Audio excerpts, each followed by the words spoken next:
Hi everyone. మనం ఈరోజు protein powder ఇంట్లోనే ఎలా చేసుకోవాలో చూద్దాం. So let's start. First of all మనకు రోస్టెడ్ చెన్నా కావాలి. అది ప్యాన్లో వేసుకొని మంచిగా రోస్ట్ చేసుకోవాలి. అండ్ నెక్స్ట్ మనకు కావాల్సింది రాగులు. రాగులను కూడా ప్యాన్లో వేసుకొని రోస్ట్ చేసుకుందాం. నెక్స్ట్ మనకు కావాల్సింది నువ్వులు. నువ్వులను కూడా రోస్ట్ చేసుకుందాం. అండ్ నెక్స్ట్ పెసరపప్పు. ఇట్స్ లైక్ ముందాల్. ముందల్ని కూడా రోస్ట్ చేసుకున్నాం.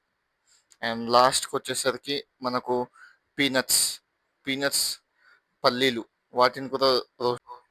చూడండి, ఇది రోస్ట్ చేసినాక రోస్ట్ చేసిన రాగులు, నువ్వులు, పీనట్స్ అండ్ పెసరపప్పు, వీటన్నిటిని ఒక్కొక్కసారిగా మనం మిక్సర్లో వేసి మిక్స్ చేసుకున్నాం.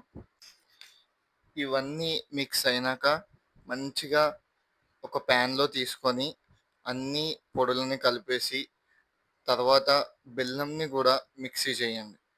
బెల్లం కూడా మెత్తగా అయినాక, చిన్న చిన్నగా అయినాక బెల్లంని కూడా ఈ పిండిలో కలిపేసేయండి. అండ్ ఇది మీకు 2 months వస్తాయి. సో మొత్తం కలిపినాక ఒక బౌల్లో కానీ ఒక గిన్నెలో కానీ తీసుకొని రోజు పొద్దున సాయంత్రం తీసుకోవాలి. So if you like this video, please like, share and subscribe and follow. Thank you.